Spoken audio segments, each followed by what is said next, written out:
when the night enfolds the world in its softest blanket, and the cares of the day gently dissolve into the deep silence, the time arrives for our most profound reflections. It is a time when we can release the bustling rush and gaze into the depths of existence, as if into the mirror of a tranquil lake reflecting the starry heavens. Tonight, we shall embark on such a journey, not to faraway lands, but into a world that exists alongside our own, though it remains hidden from a hurried glance. This is a world contemplated by one of the greatest thinkers of antiquity, Plato. He invites us to wonder, is everything that we see and feel the true reality? Or perhaps beyond the visible, does there exist something more true, something more perfect? Imagine yourself sitting by a warm, glowing fireplace where the flames softly dance, casting their shadows upon the walls. Or perhaps you are lying beneath a boundless starry sky, where every single star shimmers, whispering its own eternal story. In such moments, our minds grow calmer, and our hearts open themselves to wondrous discoveries. It was in just such an atmosphere that Plato, like a seasoned storyteller, would begin his narratives, inviting his listeners into a voyage of Plato, who lived many centuries ago in ancient Greece, was not merely a philosopher, he was an artist of thoughts, an architect of knowledge. He saw the world not just as a collection of things that surround us, but as a complex, multi-layered reality where beneath the surface lie hidden and deeper meanings. He was convinced that behind every object, behind every event, behind every idea that we perceive in our daily lives, there stands something far more magnificent, something much more eternal. Let us try to close our eyes and simply imagine. Here before us is a table. We can see its shape, its color. We can feel its texture. It is wooden, rectangular, and sturdy. But is this particular table standing right here before us the ideal table? Is it perfect in all of its manifestations? Perhaps there is a tiny crack somewhere, or a leg that wobbles ever so slightly, or its color is no longer as rich as it once was. Even if this table is masterfully crafted, with the passage of time it will begin to age, to wear down, and eventually it will turn into dust. Or consider, for example, a circle. Try to draw one on a piece of paper. No matter how carefully you endeavor, your circle will never be mathematically perfect. There will always be some barely perceptible unevenness, some slight imperfection. The very same applies to other geometric figures, a square, a triangle. They exist in our textbooks and within our thoughts as abstract, perfect entities, yet in the material world we rarely encounter them in their pure, flawless form. These simple examples lead us to the first crucial question that Plato posed to himself. If everything we see is imperfect and temporary, then from where does the very idea of perfection originate?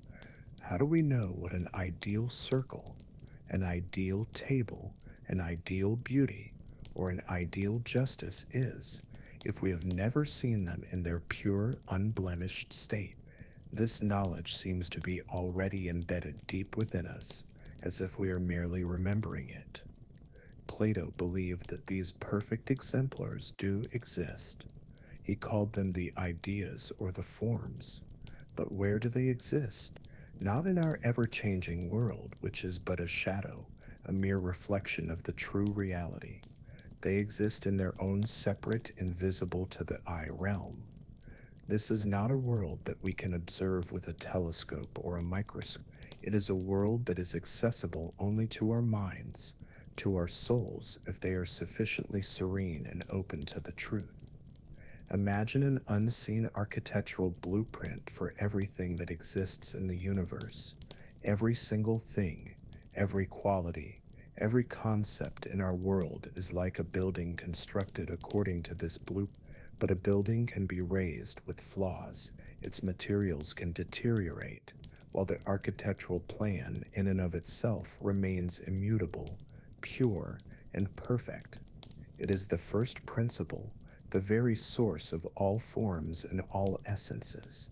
It is precisely this invisible space where these perfect, eternal, and unchanging archetypes of all that is reside that Plato named the world of ideas. It is not a place in the ordinary sense of the word, not a geographical location, not a planet or a galaxy. It is a special sphere of being where absolute truth, absolute beauty, and absolute justice reign supreme. It is the world that serves as the source of everything we see and everything we know. Now, as we have allowed this thought to softly settle within our consciousness, try to feel its profound depth. This is not merely an imagining or a fantasy. For Plato, this was the only true reality, the one that gave meaning to everything we perceive. It was the very foundation of his philosophy, of his understanding of the world and of humanity's place within it. This journey into the world of ideas is only just beginning. We will slowly, step by step, immerse ourselves deeper into this concept, allowing it to unfold before us, like a flower unfurling its petals beneath the rays of the morning sun. Do not hurry, breathe deeply, and allow your consciousness to drift along the current of this philosophical lullaby, which leads to the depths of wisdom. There are many more discoveries ahead of us, but the most important thing is the readiness to reflect, the willingness to look beyond the ordinary and to see the world through different eyes. This nighttime conversation is only just starting, and each subsequent step will reveal to us new facets of this wondrous eternal world. We have just gently explored the idea that beyond our visible reality, something more perfect, may be hidden. Let us now delve deeper into this notion, looking upon the world that surrounds us from a very particular point of view. This part of our narrative is intended to softly guide you through the very observations that led Plato to his grand discoveries. Imagine a tranquil morning when the first rays of sunlight touch the tops of the trees and the dew glistens upon the grass like a scattering of diamonds. How truly beautiful this is it not? This beauty fills our hearts with joy, but is it eternal? Will this dew remain upon the grass when the sun climbs higher in the sky?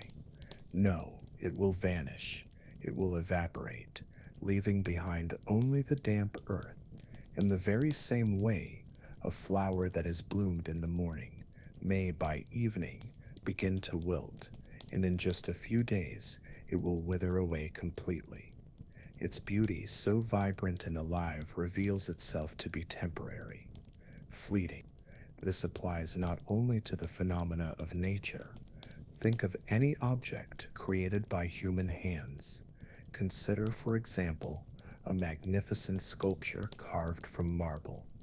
It might stand for centuries, inspiring awe in all who see it, yet even this sculpture will, over time, yield to the influence of the wind, the rain, the sun. The marble may begin to crack, to weather, to lose its original smoothness. Time will leave its invisible mark upon it, altering it and gradually wearing it away. The same is true for the buildings we see around us. Even the strongest among them require repair and restoration, and eventually, if left untended, they will crumble into ruins. Even our knowledge, which we so diligently gather, is not absolutely unchanging. What seemed to be a truth yesterday may today be refined, supplemented, or even completely overturned by new discoveries.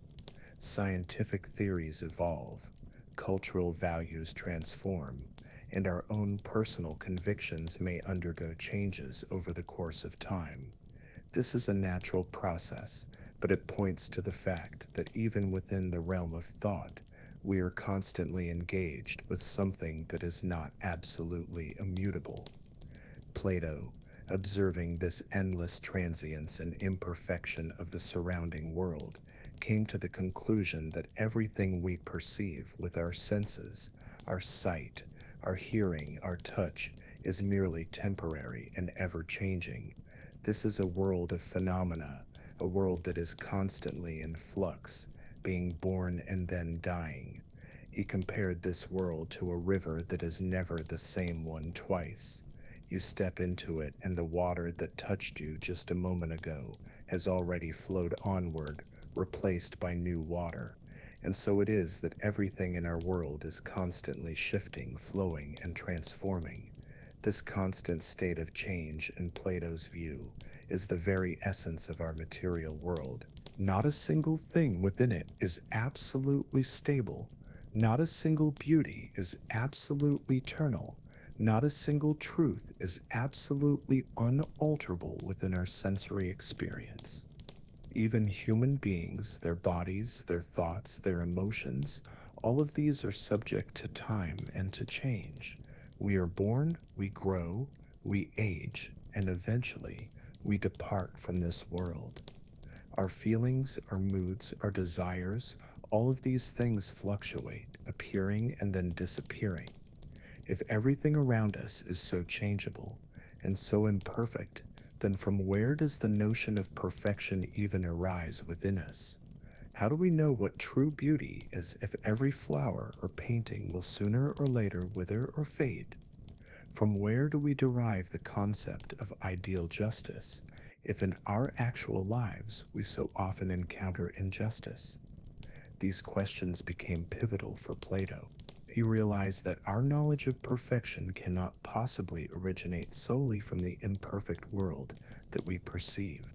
It is as if we were watching many different shadows moving across a wall, yet at the same time, within our minds, we hold a clear conception of the object that is casting those shadows.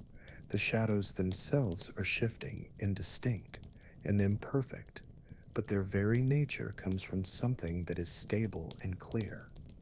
In the same way, the things in our world are merely shadows of something more real and more perfect. This imperfection and transience of the material world is not something negative or bad. It is simply its nature, but it is precisely this nature that compels us to seek something more stable, more fundamental, something that lies at the foundation of everything we see and feel. It is a search for a point of stillness in a world that is in constant motion. Plato believed that true reality cannot be that which is constantly changing. Truth cannot be fleeting. True beauty cannot wither. If the concept of the perfect exists, then its source must also exist. A place where this perfection resides in its pure, unaltered state. It is as if we were to see countless copies of a single painting, each one with its own flaws, its stains, its faded colors. Yet we know that somewhere the original exists, a pure, perfect, flawless painting that serves as the model for all of these copies. This original, this perfect model is not subject to time, to decay, or to change. It exists independently of whether we see it or not, whether we understand it or not. It simply is. And this is signifies an eternal, unchanging state of being. As we close our eyes reflecting on this, allow the thought of the world's impermanence to gently flow through you.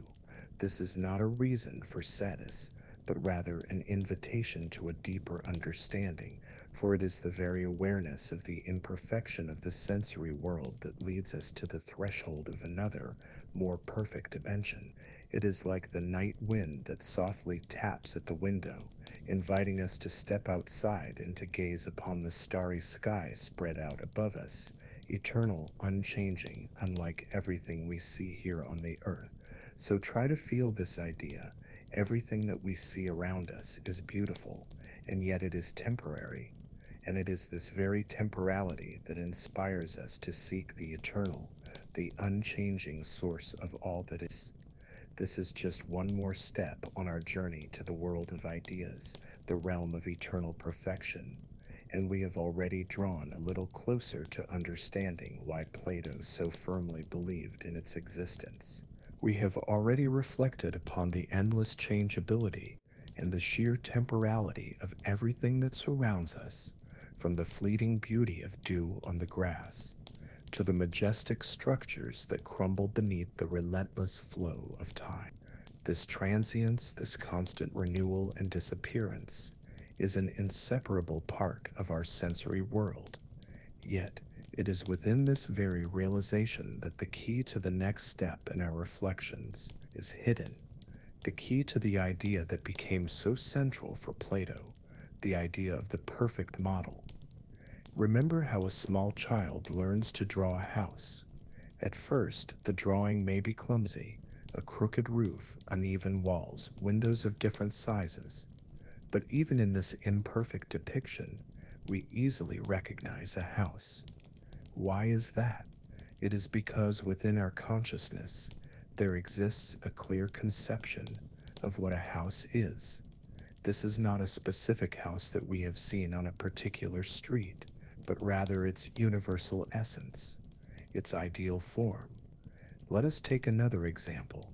When we speak of justice, we are not referring to a specific just act or a particular court ruling.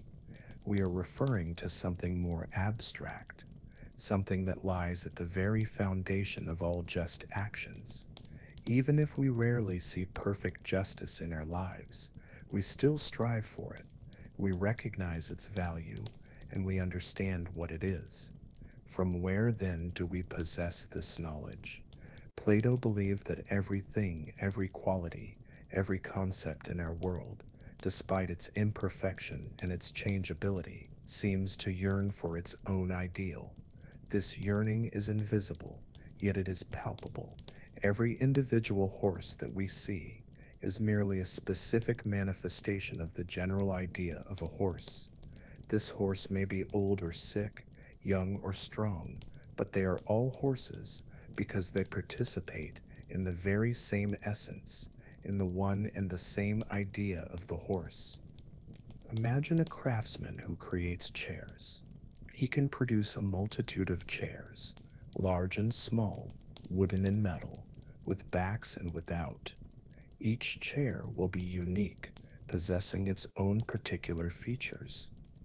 Yet all of them, despite their differences, are chairs, and the craftsman, when he begins his work, holds in his mind a clear vision of the chair he wishes to make. This vision is his ideal model of a chair, his inner archetype or prototype. Even if not a single chair he creates is absolutely perfect, this ideal model exists within his mind as a goal, as a guiding principle. Plato extended this very analogy to the entire world. He pondered, if a craftsman who creates things holds in his mind their ideal model, then could there not exist a universal perfect model for everything that exists in the world? Could there not exist an idea of the tree, which stands behind every individual tree in the forest? Could there not exist an idea of humanity, which defines the essence of every human being, despite all of their individual differences? These ideal models, or as he called them, ideas from the Greek word eidos, which means visage, form, or image, were not for Plato simply abstract concepts within the human mind. He believed that they exist objectively, independently of us, regardless of whether we think about them or not. They are not created by us, rather, we discover them, we recollect them. This is much like how a mathematician discovers mathematical truths. Numbers, geometric figures, they exist independently of whether anyone is thinking about them. A circle will always have 360 degrees, regardless of who is measuring it. These truths are eternal and unchanging. Plato believed that the ideas are just such objective, eternal, and immutable entities, like mathematical truths, but they pertain not only to quantity and form, but also to quality, to values, and to the very essence of things. Thus, in his search for the source of perfection within a world of imperfection, Plato concluded that there must exist a separate, invisible world where these perfect models, the ideas, reside in their pure, unchanging state. This world is not a part of our material reality, it transcends it. It is primary, while our world is secondary, merely its reflection. This search for the perfect model became the bridge leading from the observation of our world's transience to the realization of a higher, stable reality. Plato did not simply suggest that such models exist. He believed that it is these ideas that constitute true reality, while everything we see around us are only their copies, sometimes faint, sometimes distorted. Herein lies the crucial distinction. Our world is the world of phenomena, and the world of ideas is the world of essences. Phenomena are temporary, essences are eternal. Phenomena are changing, essences are immutable. Phenomena are imperfect, essences are perfect. And it is these essences, these perfect models, that are the source of everything we can call real or true. Imagine a compass that always points toward the north, no matter which way you turn. The north is a constant point, a reference. In the very same way, the ideas are constant points of reference, the perfect models toward which everything, every concept in our world strives, even if it never fully reaches them. These reflections on perfection and its source are the foundation upon which Plato built his entire philosophical system. It is not just a notion of something better, but a profound conviction in the existence of an objective, eternal, and unchanging reality that underlies everything. And it is toward this reality, toward this world of ideas, that we continue our journey. We have already sensed how, in the very depths of our minds, there resides a profound yearning for perfection, and how everything in our sensory world, though beautiful, is at once both changeable and temporary. These observations' internal need to find an immutable point of reference guided Plato to his most significant discovery, the concept of the world of ideas. This was not a mere flight of fancy, but rather a logical conclusion that Plato arrived at by observing the world around him and reflecting upon the nature of knowledge itself. Imagine ancient Greece, where on the Agora, the central public square, people would gather to discuss life's most vital questions. What is justice? What is goodness? What is beauty? Everyone held their own opinion, but Plato noticed that these opinions were often contradictory, imprecise, and highly dependent on circumstances. What seemed just to one person appeared unjust to another. What one individual found beautiful, another might consider ordinary. If all of these concepts, justice, goodness, beauty, were merely subjective opinions, then how could we even speak of them meaningfully at all? How could we strive toward them if there did not exist some objective, unchanging standard? Plato understood that in order for us to speak about these things with any true meaning, there must exist something that constitutes their true essence, their absolute and perfect model. These true essences, these perfect models, are what Plato named the ideas in Greek eidos. It is essential to understand that for Plato, the ideas are not simply thoughts within our heads. They are not abstractions that we create by generalizing from our experiences. On the contrary, they exist independently of our consciousness. They are entirely objective. Think of it in this way. Do mathematical truths exist if no one is thinking about them? Would the sum of the angles of a triangle change if not a single human being were left on Earth. No, it will always be within 80 degrees. This is because mathematical truths do not depend on the human mind. They are universal and eternal. Plato believed that the ideas are the same kind of eternal and unchanging entities as mathematical law. They exist in their own world, a world that is primary in relation to our material one. And so Plato arrived at the notion of the existence of two distinct worlds. The world of sensible things. This is the world that we perceive through our senses. It is the world of material objects, of trees, houses, people, and animals. This world is ever changing, imperfect, and temporary. In it, everything is born and dies, arises, and then vanishes. Our world is like the shadows moving across the wall of a cave, while the world of ideas consists of the real objects that are casting those shadows. We see only the reflections, the pale and flickering copies, and not the true reality itself. It is right here that this profound concept is born. An idea is not merely a generalization of many similar things. It is the first cause of the existence of those things. For instance, we see countless beautiful objects, a beautiful flower, a beautiful painting, a beautiful person. They are all different, yet we call them all beautiful because they participate in the one and the same idea of beauty. The idea of beauty itself is not a flower, nor a painting, nor a person. It is pure, absolute, universal beauty that exists independently of all its particular manifestations. Therefore, for Plato, the ideas constitute true being. They are ontologically primary, which means they exist before and independently of material things. Material things, in turn, are only ontologically secondary. They exist only by virtue of their participation in the ideas. Without the idea of the horse, there would not be a single horse in our world, for it is the idea of the horse that establishes the very essence of horseness.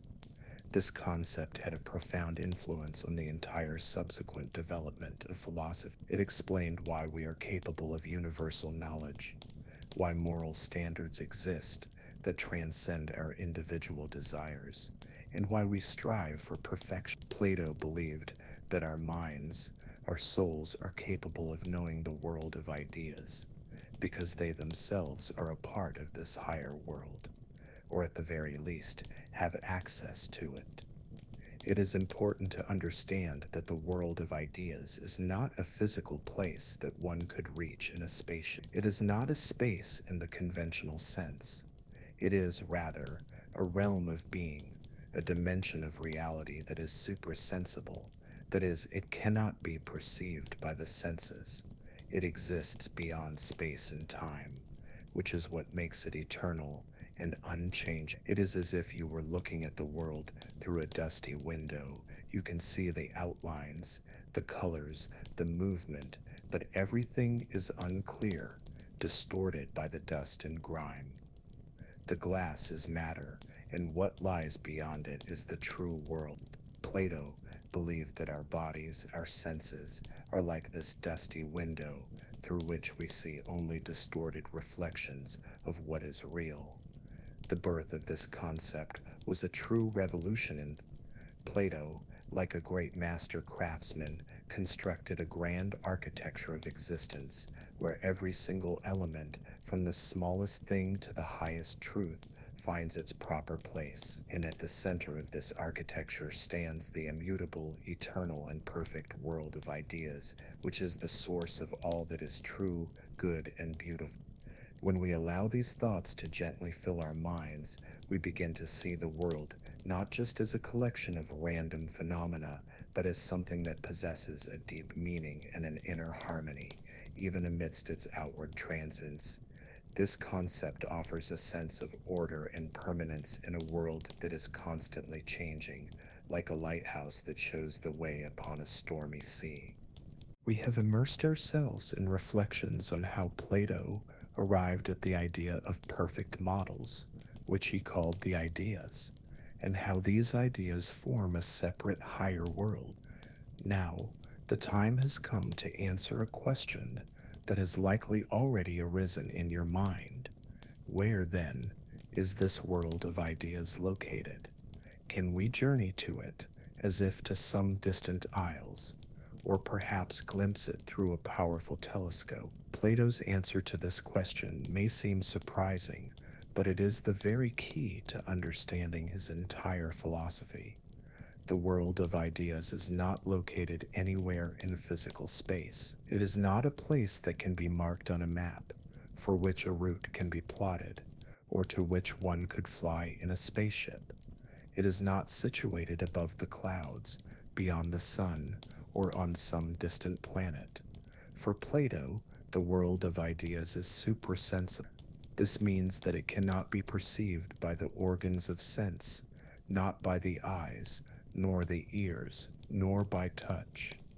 It possesses no shape, no color, no temperature, and no weight. These categories all belong to our material world, the world of constant change. Instead, the world of ideas exists entirely beyond space and time.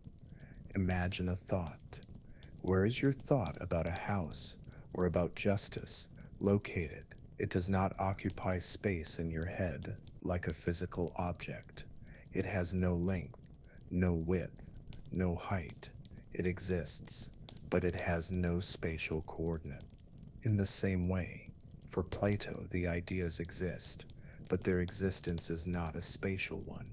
It is, rather, a sphere of being, a dimension of reality that transcends our familiar physical world. This is similar to how mathematical laws exist. The law of universal gravitation exists. It operates everywhere in the universe. But can we point a finger to the place where this law itself is located? No.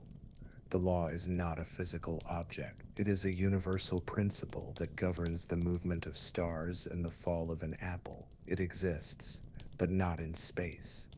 In the same way, the ideas are universal principles, essences that are the first cause of all things, but they themselves occupy no space. Plato used the Greek term topos, noetotos, which can be translated as the intelligible place, or a place reachable by the mind. This is not a location one can walk to, but a realm accessible only to pure reason, to intellectual contemplation. Only through deep reflection, through philosophical understanding, can our soul ascend to this dimension and behold the ideas. Let us consider this from another angle. When we speak of truth, does it have a physical location? No. Truth does not occupy space. It is universal, unchanging, and objective. If a mathematical theorem is true, it is true everywhere and always, regardless of where we are.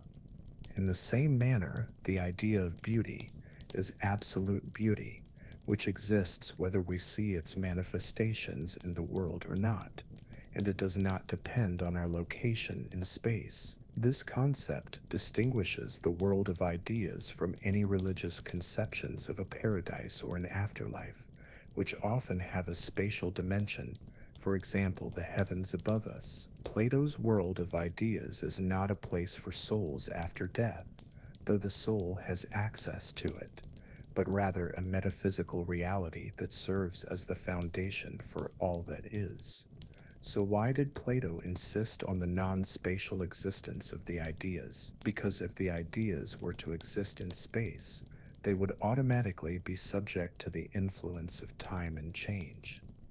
Everything that exists in space is subject to decay, to movement, to transformation, but the ideas, according to Plato, are absolutely unchanging and eternal. To be so, they must exist beyond the very conditions that cause change, that is, beyond space and time. It is like a source of light that illuminates the world. The light is everywhere, but the source of light itself is not necessarily located at every illuminated. It is that which gives the light, but it is not in itself a spatial object in the same sense as the thing it illuminates.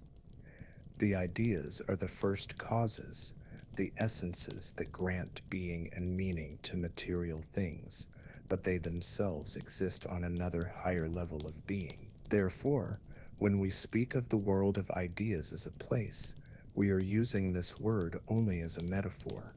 This place is, more accurately, a sphere of ideal being that lies beyond our ordinary perception. It is not a where, but a what and a how, what it is and how it exists. This realization helps us to better understand why Plato placed such immense importance on reason and on philosophical knowing. It is only through the intellect, through our capacity to think abstractly and logically, overcoming the limitations of sensory experience, that we can draw closer to this world of ideas. Our eyes see only the shadows, but our mind is capable of comprehending the very archetypes, the first causes of these shadows. When you close your eyes reflecting upon this, imagine not a simple void but a boundless expanse filled with pure essences, invisible to the eye yet palpable to the mind.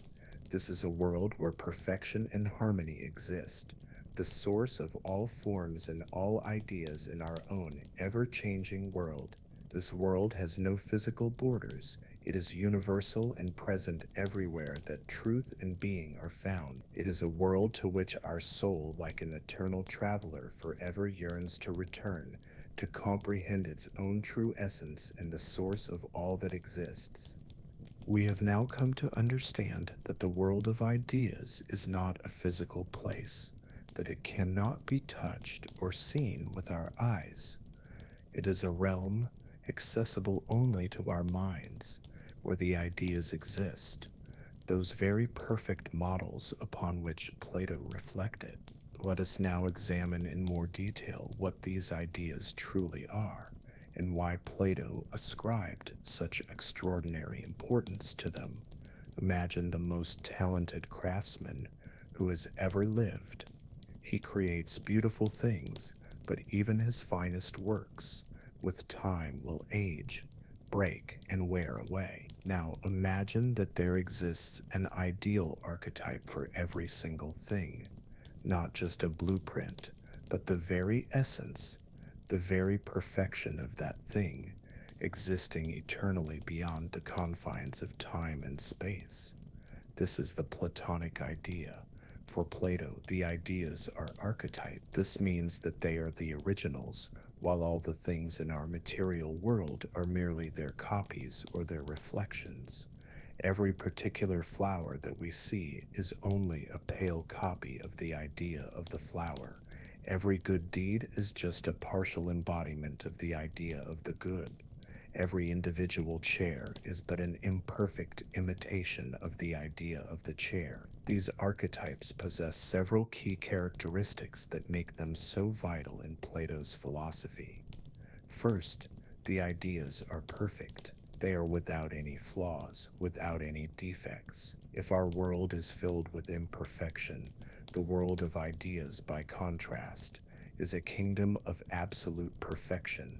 The idea of beauty is not just something very beautiful, but absolute pure beauty, which cannot be made more beautiful. The idea of justice is absolute justice, unclouded by any compromises or circumstances. Each idea is the very pinnacle of its own essence. Second, the ideas are unchanging. In our world, everything flows and transforms. People grow old. Rivers change their course. Knowledge is updated. But an idea, for instance, the idea of the circle, always remains the same. It cannot become a little less of a circle or more of a. It is perfect and immutable in its essence, regardless of how many circles we might draw or how many times we might think of them. This unchangeability grants them an eternal and reliable nature, which is so deeply desired in a world where all things are subject to change. Third, the ideas are eternal. They do not arise and they do not disappear. They have no beginning and they have no end. They have always existed and they will exist forever. If our world is temporary, being born and then dying, the world of ideas is a timeless, everlasting being. It is like the light from an ancient star that has traveled for millions of years to reach us. The star itself may have faded, but its light, its former existence, remains a part of the eternal.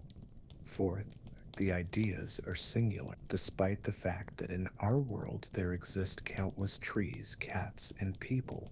There exists only one idea of the tree, one idea of the cat, one idea of the human.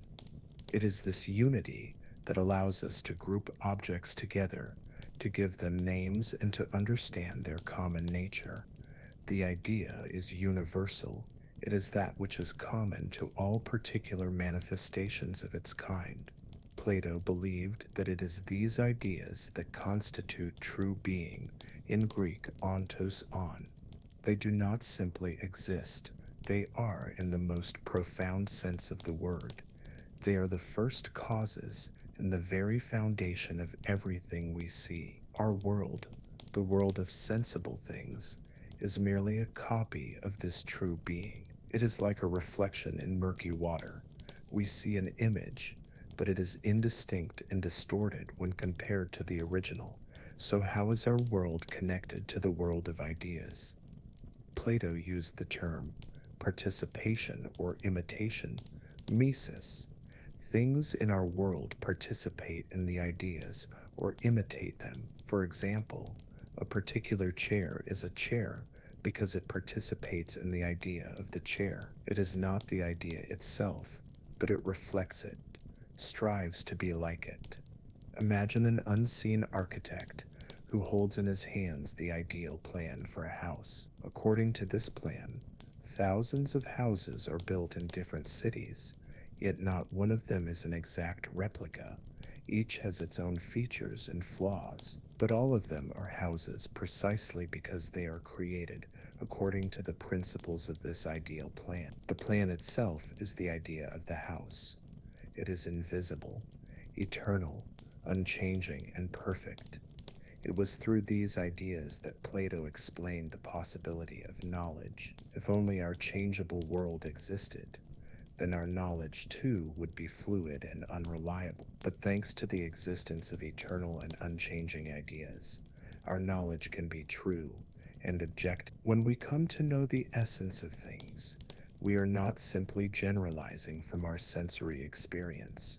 We are, according to Plato, recollecting anamnesis, that which our soul beheld in the world of ideas before its birth into the material world. This notion that true knowledge is not just information, but the contemplation of eternal essences, makes philosophy not merely an intellectual exercise, but a profound spiritual path. It is the yearning of the soul for its original source, for true being. Feel this idea. Everything that surrounds us is but a reflection of something far greater, more perfect, and eternal. This brings a sense of deep order and harmony to the universe. Even when our world seems chaotic and unpredictable, there exists an unseen foundation that gives it meaning and form. This foundation is the world of ideas, the realm of eternal perfection. We have already delved deep into the understanding of the ideas as archetypes, as perfect, eternal, and unchanging essences that exist in their own suprasensible world. We have realized that everything in our material world is but a reflection or a copy of its corresponding idea. However, to imagine the world of ideas as merely a multitude of disconnected, separate perfections would be an incomplete picture. Plato believed that these ideas do not exist in a state of chaos, but instead form a complex, harmonious hierarchy, where each idea occupies its designated place, and all of them are subordinate to one supreme idea. Imagine a vast, majestic organism, or a universal library, where knowledge is ordered according to specific principles, from the smallest, most concrete details to the broadest, all-encompassing concept. Or picture a great harmonious kingdom where every inhabitant has their purpose and all are devoted to a single wise ruler. This is precisely how Plato envisioned the world of ideas as an ordered system where the ideas are interconnected and subordinate to one another. On the lower rungs of this hierarchy, we find the ideas of specific things or properties. These might be the idea of the table, the perfect model of a table, which makes every particular table a table, the idea of the tree, the universal essence of a tree that underlies every oak, birch, or maple, the idea of red, the pure absolute redness that imparts the color red to all red objects in our world. These ideas, though perfect in themselves, are relatively simple in the sense that they describe more specific essences. Ascending higher up the steps of the hierarchy, we encounter the ideas of more general concepts or relations. For example, the idea of beauty is not simply the beauty of one object, but the universal beauty that manifests itself in a flower, in a good deed, and in a mathematical formula alike. It unites and gives meaning to all individual manifestations of beauty. In the same way, the idea of justice encompasses all just actions, laws, and societies. These higher ideas are more all-encompassing. They seem to include the lower ideas within themselves, providing them with context and significance.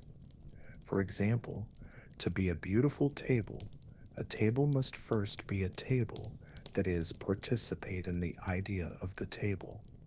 Beauty, therefore, is a higher characteristic that can be applied to many different kinds of things. At the very pinnacle of this grand hierarchy, illuminating all and giving meaning to everything, Plato placed the idea of the good. This is not just one among many ideas, it is the idea above all ideas. It is the first cause and the ultimate purpose of all that is. Why is the idea of the good the highest? Plato explained this using the analogy of the sun, which we have mentioned before. The sun in our world does not merely illuminate objects, making them visible. It is also the source of life, of growth, and of existence. Without sunlight, there would be no plants, and without them, no life. In the very same way, the idea of the good. It is the source of being for all other ideas. This means that all other ideas exist and are what they are precisely because of the idea of the good. It is their metaphysical foundation. It is the source of truth and of knowledge. Just as the sun allows the eyes to see, so too does the idea of the good grant the mind the ability to know the ideas and to grasp the truth. It provides clarity and intelligibility to all that is true. It is the ultimate purpose of all aspirations. Everything that exists strives toward perfection and goodness, and this striving is ultimately directed toward the idea of the good. It is like a magnet that draws all particles to itself, arranging them in perfect order. Thus, the idea of the good is not merely one of the ideas, but rather that which gives the ideas their meaning and their very being. It acts as the universal principle of order, harmony, and perfection. This hierarchy is of extraordinary importance for understanding Plato. It shows that the world, even the world of ideas, is not a chaotic accumulation of elements. It is an ordered system where everything is interconnected and has its own cause and purpose. This gives the universe a deep and profound sense of meaning and rationality. For a human being, this hierarchy means that the path to true knowledge is a gradual ascent from the knowing of individual sensible things through the comprehension of specific ideas to the understanding of all-encompassing ideas, and finally to the contemplation of the highest idea of the good. This is not a mere accumulation of information, but an ascension of the soul to higher levels of being, toward the source of light and truth. Imagine a pyramid of knowledge. At its base lie the particular sensible things that we see. Above them are the ideas of individual kinds of things. Higher still are the ideas of general concepts, such as beauty or justice. And at the very apex, the brilliant, all encompassing idea of the good, illuminating the entire pyramid. The higher we ascend, the broader our horizon becomes, and the more deeply we understand the interconnections and fundamental principles. This hierarchy also explains why, according to Plato, philosophers ought to be the rulers of an ideal state. Only those who have made this ascent, who have comprehended the idea of the good, can see the true picture of the world, understand what is the true good for society, and guide it according to the universal principles of harmony and justice. When we close our eyes reflecting on this hierarchy, we can sense the immense, harmonious structure of the universe. There is nothing random or meaningless. Everything, every quality, every idea has its place and its significance in this grand and visible system, and reigning over all of this is the eternal perfect light of the idea of the good, which illuminates the path to truth and to harmony. We have now ascended the steps of Plato's hierarchy of ideas, from particular forms to the more universal essences, such as beauty and justice. Now, we stand at the threshold of the highest of all ideas, the idea of the good. This is not merely one idea among many, but its radiant summit which illuminates and gives meaning to the entire world of ideas, and through it to the whole of our existence. Imagine a sunlit day. Every morning, the sun rises above the horizon, and its light disperses the darkness of the night. Thanks to the sun, we are able to see colors, shapes, and movement. It gives life to the plants, warms the earth, and allows all living things to grow and to flourish. The sun is not simply a part of the world, it is that which makes the world visible, alive, and understandable. Without the sun, the world would be plunged into darkness, lifeless and formless. Plato used this very analogy of the sun to explain the role of the idea of the good. For him, the idea of the good fulfills the same function in the world of ideas that the sun fulfills in the visible world. It is not one of the ideas, but rather that which transcends all other ideas in its majesty, its power, and its significance. It is the cause of the existence and the knowability of all other ideas. Let us delve more deeply into this understanding. First, the idea of the good is the source of being for all other ideas. This may seem paradoxical. How can an idea be the source of being for other ideas if they all already exist in the world of ideas? The reason is that for Plato, to be means to be perfect, to be true, and to possess a definite essence. The idea of the good bestows upon all other ideas their perfection and their ability to be the very essences that they are. It is like a wellspring of energy that nourishes a vast, complex system. Each part of the system performs its function, but all of this is made possible only through a single source of power. The idea of beauty is beauty, and the idea of justice is justice, because they participate in the goodness of the idea of the good. They do not just exist, they are good in their very essence. Second, the idea of the good is the source of truth and of knowledge. Just as the light of the sun allows our eyes to see things, so too does the light of the idea of the good allow our minds to know the ideas and to grasp the truth. Without this light, the mind would be enveloped in the darkness of ignorance, unable to distinguish essences or to understand their nature. When we comprehend some truth, it is not through the power of our own intellect alone, but because truth itself, illuminated by the idea of the good, offers itself to be known. It grants clarity, intelligibility, and certainty to everything that is true. It is that inner light that disperses all doubt and leads us toward clear understanding. Third, the idea of the good is the ultimate purpose and aspiration of all that exists. Everything in the world strives toward its own good, toward its own perfection.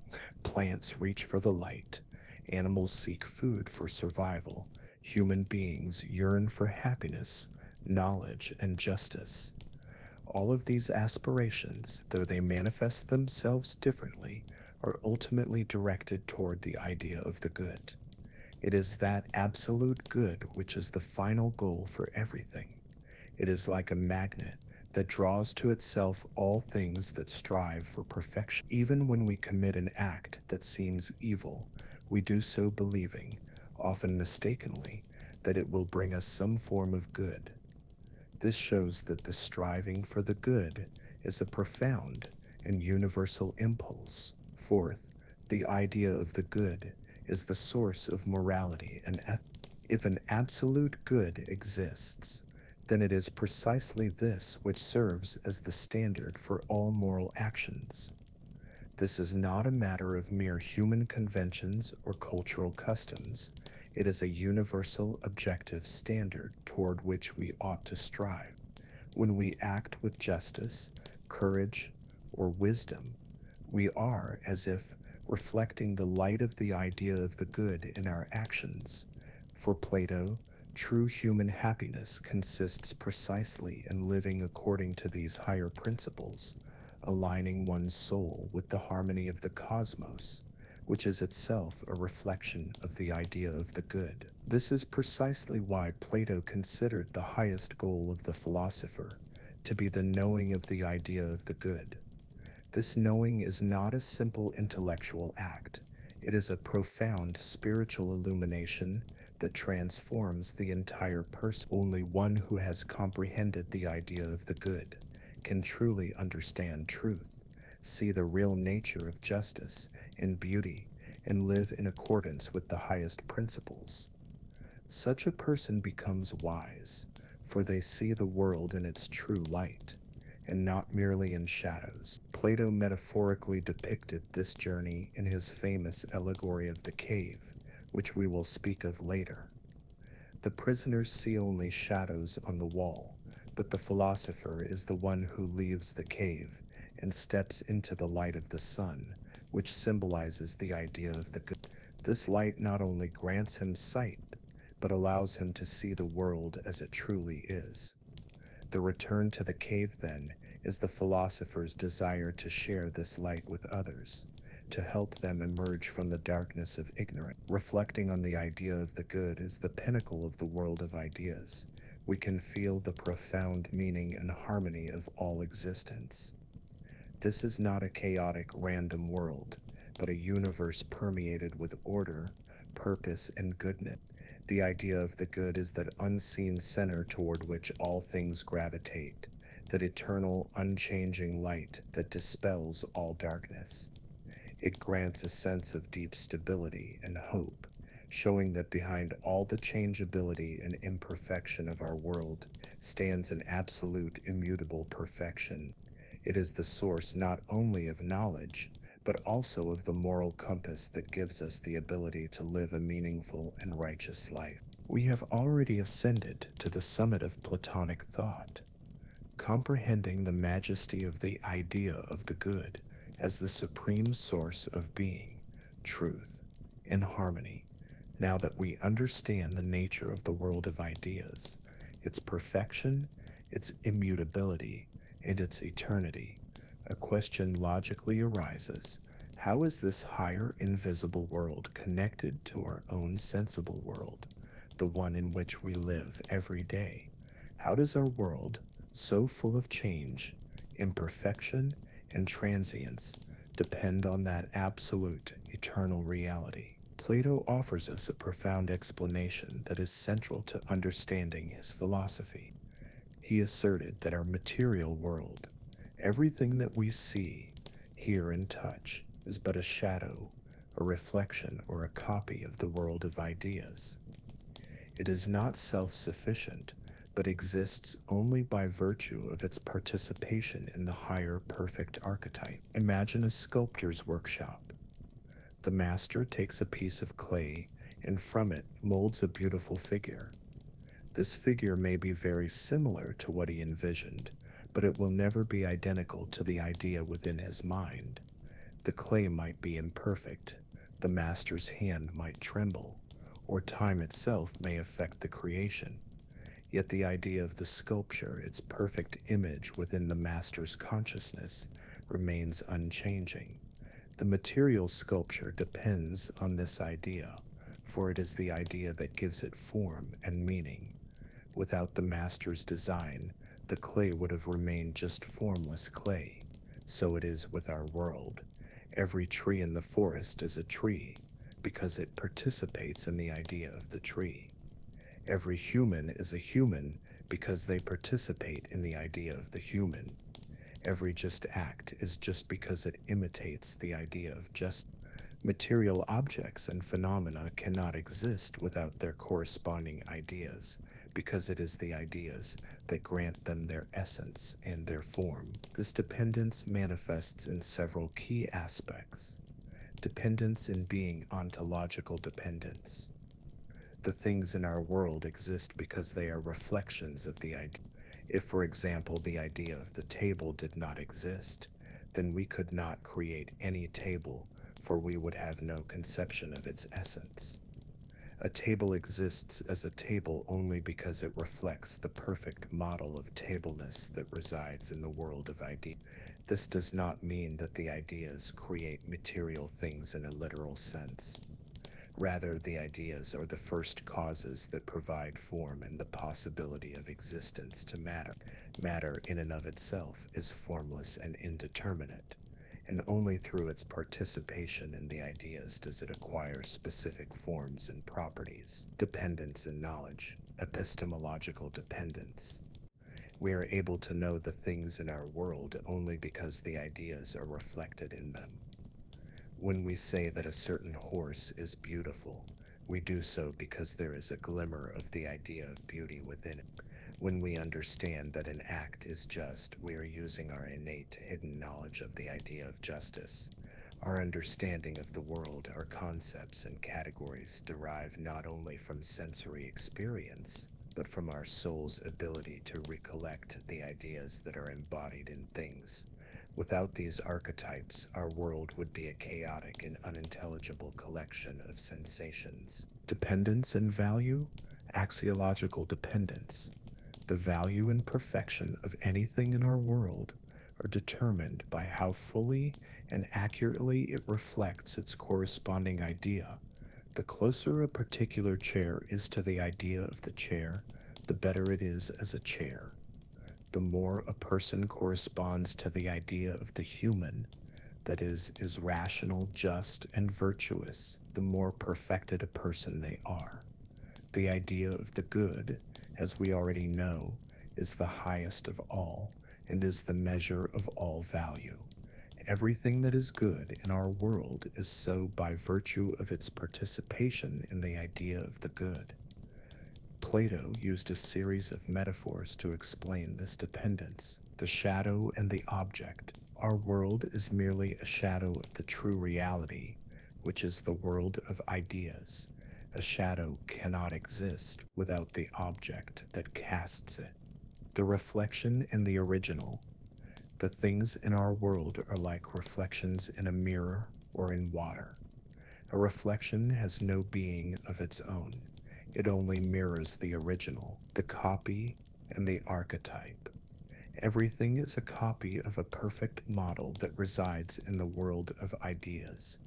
A copy will always be less perfect than the original. This dependence means that our world, despite all its transience and imperfection, is not meaningless. It possesses meaning and order because it is a reflection of a higher order. It is as if we were watching only the waves on the surface of an ocean, unaware of the vast, deep currents that move them.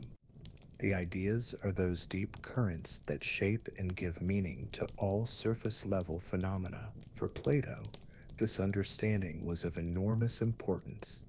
It provided an answer to the questions about the source of knowledge, morality, and beauty. It explained why, despite the diversity and chaos of the sensible world, we are still able to form general constructs, strive for truth, and find meaning.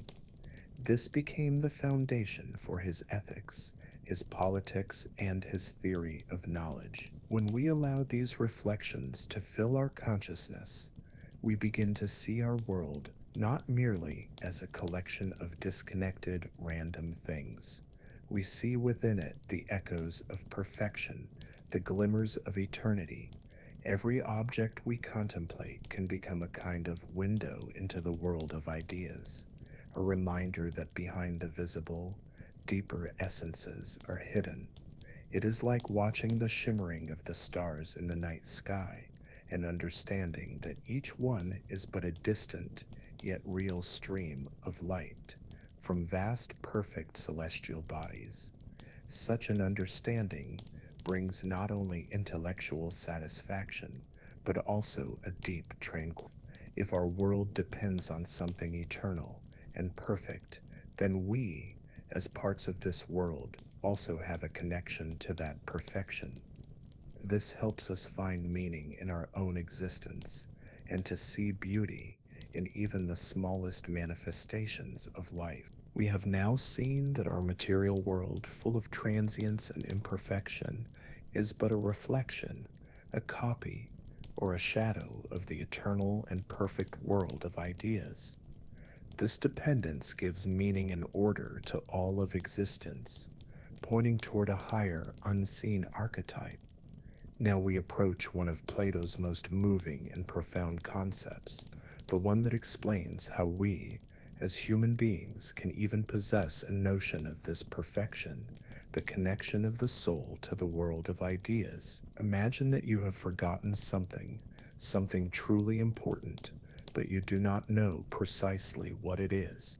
However, when you see a certain object, hear a familiar melody, or sense a particular fragrance, you suddenly have a feeling that you have encountered this before, that it evokes some hidden memory within you. You begin to search, you try to remember, and gradually, details begin to emerge from the depths of your consciousness. Plato believed that our soul possesses a similar quality, but one that is far more profound. For him, the soul is not merely our breath or our life force. It is an immortal, non-material essence that is the true core of our being. It is distinct from the body, which is mortal, material, and temporary, and which serves only as a temporary vessel for the soul in our world. Plato asserted that before its birth into a material body, our soul already existed. It dwelled in the world of ideas in that very same perfect, eternal, and unchanging realm. There, the soul did not simply exist, it directly beheld the ideas. It saw the idea of beauty in its purest form, the idea of justice without any admixture, the idea of the good in its supreme radiance. This was its natural state, a state of pure knowing and harmony. But when the soul is incarnated into a body and is born into our world, it as if forgets its past existence in the world of ideas. This is similar to how a person, upon waking from a deep sleep, cannot immediately recall their dream. The sensory world, with its noise and commotion, and the passions of the body, all of this obscures the direct vision of the ideas. But this forgetting is not absolute. The knowledge of the ideas does not vanish completely. It remains in the depths of the soul like a hidden memory, like a dormant potential. It is precisely this hidden memory that forms the basis for Plato's theory of anamnesis, or recollection. When, in our world, we encounter objects or concepts that are reflections of the ideas, our soul seems to recognize them. For example, upon seeing a beautiful flower, our soul senses that this beauty is an echo of something greater. more perfect, something that it once beheld. This awakens in it a longing, a striving for perfection, and prompts it to begin recollecting the true idea of. Think of it this way: a mathematician who studies geometry may never see a perfect circle, yet he understands its properties, its perfect form. From where does this understanding come? Plato would say that it is because his soul is recollecting the idea of the circle, which it already knew before birth. When we reflect on justice, goodness, or truth, we use concepts that are impossible to derive fully from our sensory experience, for that experience is always changing and imperfect. These concepts are the echoes of the ideas that our soul is recollecting. This connection of the soul to the world of ideas explains why we, despite all the limitations of our sensory world, have an inner striving for perfection, for truth, for goodness. This striving is not accidental. It is the voice of our soul which yearns for its original home, for the world from which it came. It longs to return to the state of pure knowledge, to the contemplation of the idea. This is why Plato considered philosophy to be the most important activity for a human being. Philosophy is not just abstract speculation, it is a path of purification for the soul, a preparation for its return to the world of ideas. Through dialectic, through rational thought, through the pursuit of wisdom, the soul gradually frees itself from the illusions of the sensory world, from the burden of bodily passions, and begins to remember what is true. It is like cleaning a window through which the soul looks upon the world, so that it might see its true outlines, and not just blurred shadows. The immortality of the soul is also a crucial aspect of this connection.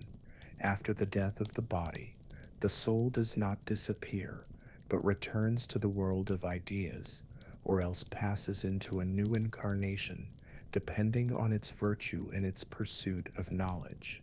This gave Plato a powerful foundation for his ethical teachings. To live virtuously, to strive for truth and wisdom, is not just to live correctly, but to live in harmony with the true nature of our soul, preparing it for the return to its eternal home. So, when we close our eyes and reflect upon our own soul, we can imagine it not as something merely ephemeral, but as an eternal traveler that holds a deep, hidden memory of a world of perfection. It is the part of us that is capable of going beyond the everyday, of overcoming the limitations of the material world, and through reason and reflection, of drawing closer to the eternal ideas.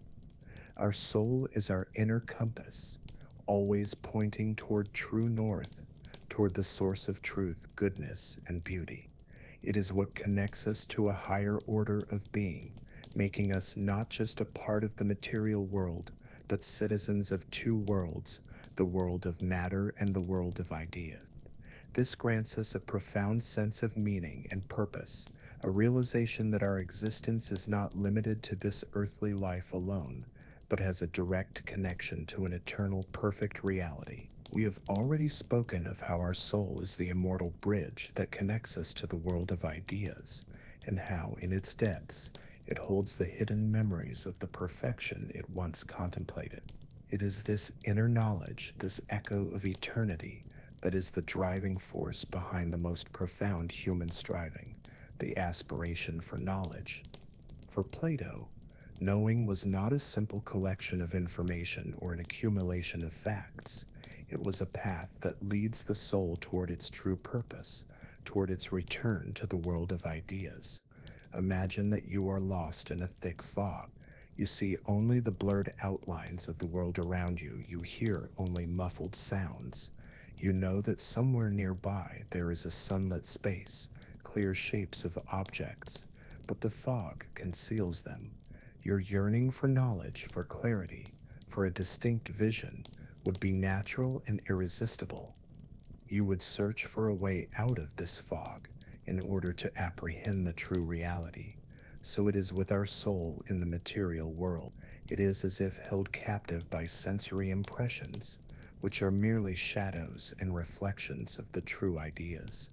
The world we perceive through our senses is changeable and inconsistent, and therefore knowledge based solely upon it will always be unreliable and fleeting. Plato called this kind of knowing opinion or conjecture, in Greek, doxa. It is not true knowledge because it can change and it can be false. In contrast, true knowledge in Greek, episteme for Plato, is the knowing of the ideas. This knowledge is not random or subjective. It is objective, unchanging, and eternal because its object, the ideas, are eternal and unchanging. When we know the idea of the circle, we are not just knowing a particular circle, but its perfect universal essence, which exists independently of whether one is drawn or not. The purpose of philosophical knowing, therefore, is to move beyond the sensory world and to ascend to the world of ideas. This is not a physical journey, but an intellectual and spiritual ascent. This path requires effort, discipline of the mind, and a turning away from illusions. Plato believed that our soul has an innate capacity for this, for it has already contemplated the ideas once before. So, how does this ascent take place? Beginning with sensory impressions. At first glance, this might seem contradictory, but Plato did not reject the sensory world entirely. It serves as the starting point. When we see many beautiful objects, we begin to notice that they all have something in common: beauty. This prompts us to reflect, to generalize, ascending to concepts and generalizations. From particular beautiful things, we ascend to the general concept of beauty. From individual just acts, we rise to the concept of justice.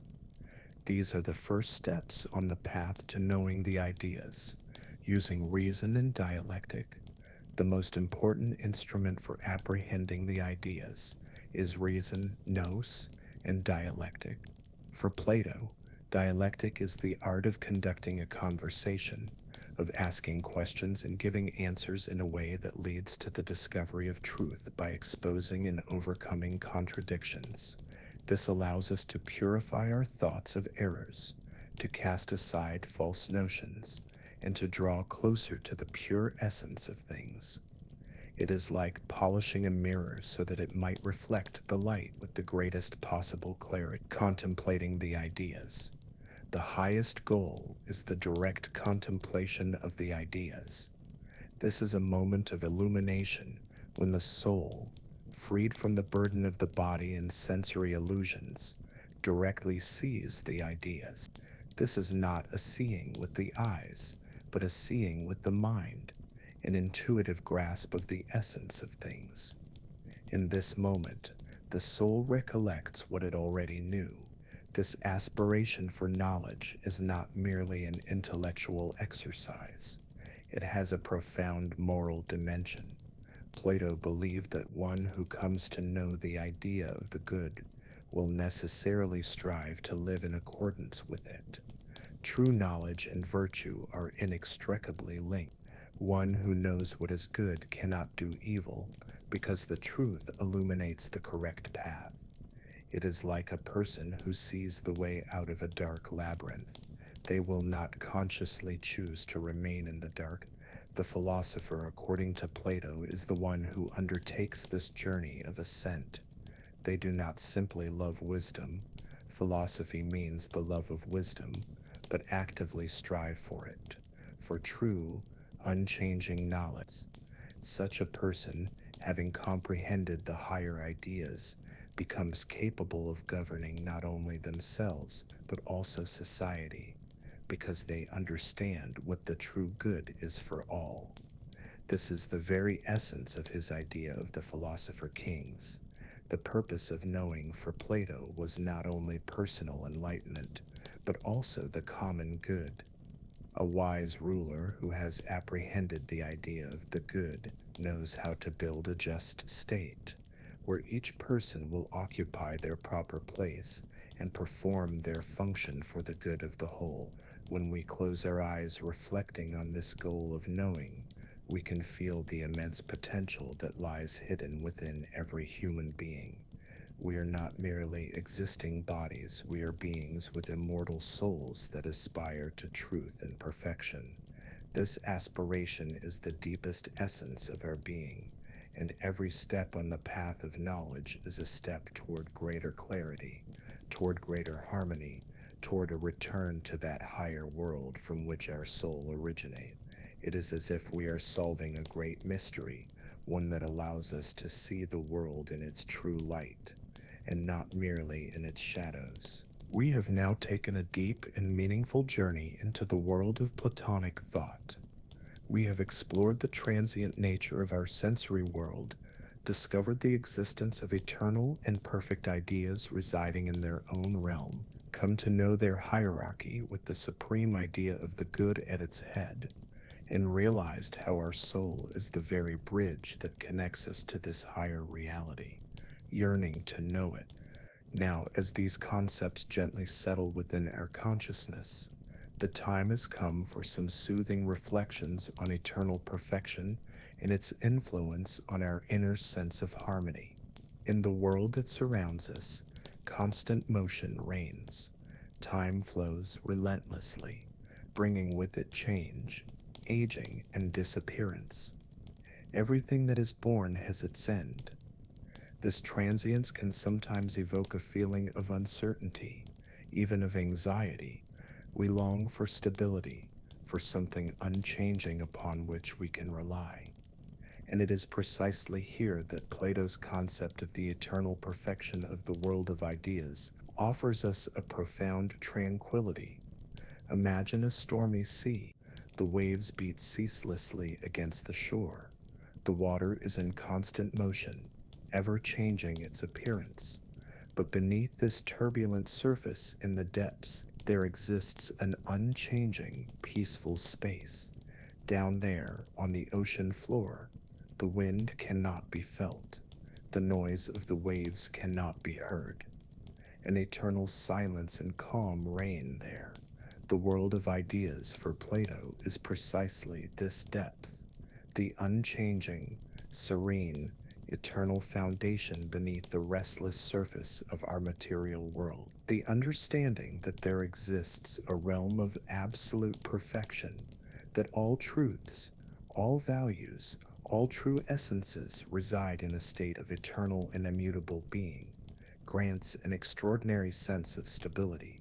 It means that despite all the change and chaos we may observe in our daily lives, there is a foundation that is unshakable, eternal beauty.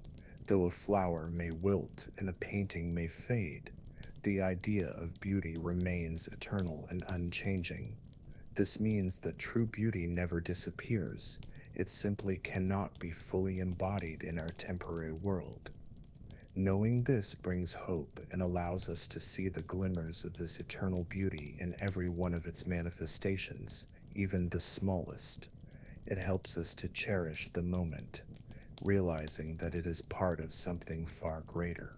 Eternal truth. Though our knowledge may change and our opinions may prove to be false, the idea of truth, which is illuminated by the idea of the good, is unwavering. This means that truth exists objectively, independently of our beliefs. It waits to be discovered, and our aspiration for knowledge is a striving to draw nearer to this eternal truth. This frees us from the fear of making mistakes, for truth itself does not depend on our errors. Eternal good, though evil, injustice, and suffering may exist in the world, the idea of the good remains eternal and unchanging. This means that an absolute good does exist, and it is the ultimate purpose of all things. Our moral aspirations, our desire to do good, are echoes of this supreme idea. This gives meaning to the struggle for justice and to the pursuit of noble deeds, knowing that we are striving towards something that objectively exists. These reflections on eternal perfection help us to look upon our own lives differently. Our personal trials, our joys, and our sorrows are all part of the transient world, but our soul, which is a part of eternity, has access to the unchangeable. This realization can lessen our anxiety in the face of the unknown, for there is a higher order that governs all things. When we accept Plato's thought that the soul dwelled in the world of ideas before birth, and that all knowing is a form of recollection, we understand that profound knowledge is already embedded within us. We do not need to search for it in some faraway place. We need only learn to listen to the voice of our soul, to cleanse it of illusions, and to allow it to remember. This brings a feeling of inner strength and confidence. Plato's philosophy offers not just intellectual exercises, but a path to harmony. It shows that harmony in the soul, when the rational part guides the spirited and the appetitive parts, is a reflection of the harmony in the world of ideas. The striving for this inner harmony is the striving for true happiness, one that does not depend on external circumstances, but comes from an alignment with the higher order of being. Feel how these thoughts fill you with a sense of peace. Imagine that you are part of a grand, majestic tapestry. Each thread is your life, your experiences, your emotions. The tapestry itself is transient. It can wear out over time. But there is an eternal, unchanging pattern for this tapestry, its ideal design, which exists beyond time and space. This pattern is the world of ideas, which gives meaning to every thread, to every color. When we close our eyes, allowing this concept of eternal perfection to gently fill our minds, we can feel the tension begin to dissolve. Everything that seems complex and unsolvable in our world has its answer in the world of ideas. This does not mean that we should turn away from our lives. On the contrary, it gives us a deeper meaning and a guiding light. It is like holding a reliable compass in your hands, one that always points to true north, regardless of where we may find ourselves. These reflections can be a gentle conclusion to the day. They remind us that behind all visible change, there exists something eternal, something perfect, something that always is, and our soul has a connection to this perfection. This thought brings a feeling of peace, of safety, and of profound meaning, helping us to drift off to sleep with a sense of harmony and of hope.